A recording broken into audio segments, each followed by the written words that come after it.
September 20, 1914.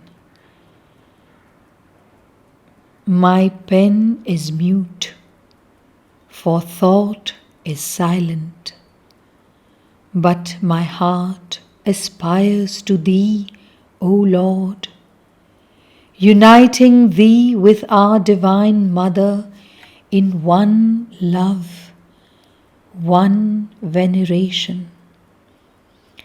And through Thee, the entire being strains towards the ineffable, beyond being, beyond the very silence that is united with that.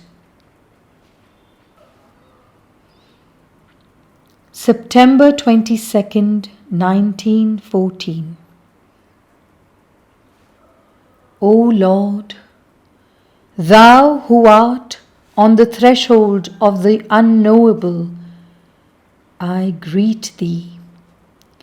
And is it not Thou greeting Thy own self in the unthinkable essence of being, in its immeasurable depths, and even in its most external realizations? For the being is Thyself, whatever its mode of existence, and the unthinkable eternal is also Thyself in Thy essence. And this integral consciousness Thou hast made ours, so that we may be Thyself not only in fact, but consciously and effectively. And thus all is an interchange of salutations full of love and joyous adoration, in an ardent aspiration of our Mother towards Thee, and an infinite and powerful response from Thee to our Mother, and finally from the totality of Thyself to all that is not yet manifested, to all the unknowable which we shall know more and more, better and better, but which will ever remain the unknowable. In the absolute silence, all is, now and eternally. In the universal manifestation, all will be in a perpetual becoming. In the perfection of consciousness and the integral life, the being sings a canticle of gladness for that which at once is and will be eternally. Hail to Thee, Master of the world!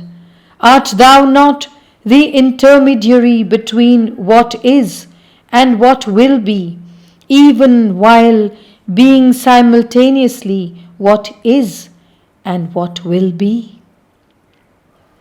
O marvelous immensity, perceptible and indefinable at once! In an integral illumination, I bow to Thee. September 24th, 1914. How present Thou art in our midst, beloved Mother!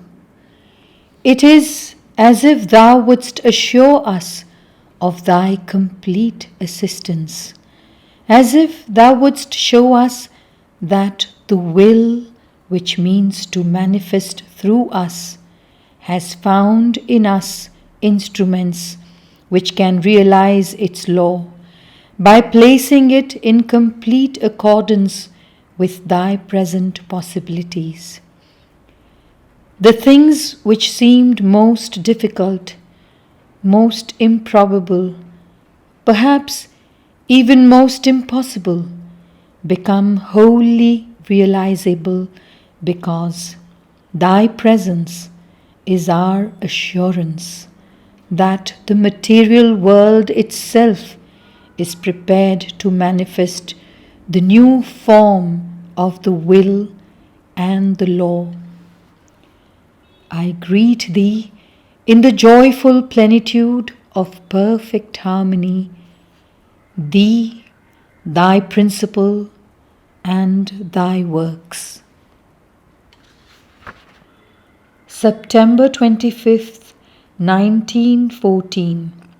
Translation by Sri Aurobindo. O divine and adorable Mother, with thy help, what is there that is impossible? The hour of realizations is near, and thou hast assured us of thy aid that we may perform integrally the supreme will. Thou hast accepted us as fit intermediaries between the unthinkable realities and the relativities of the physical world, and thy constant presence in our midst is a token of thy active collaboration. The Lord has willed, and thou dost execute. A new light shall break upon the earth. A new world shall be born, and the things that were promised shall be fulfilled. September 28th, 1914. Translation by Sri Aurobindo. My pen is mute to chant thy presence, O Lord. Yet art thou like a king who has taken entire possession of his kingdom. Thou art there, organizing, putting all in place, developing and increasing every province. Thou awakenest those that were asleep. Thou makest active those that were sinking towards inertia. Thou art building a harmony out of the whole.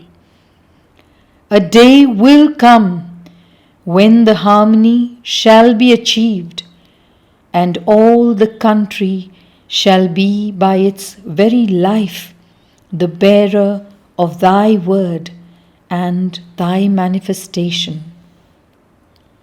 But meanwhile, my pen is mute to chant thy praise. September 30th, 1914. Lord, thou hast broken down the barriers of thought, and the realization has appeared in all its amplitude.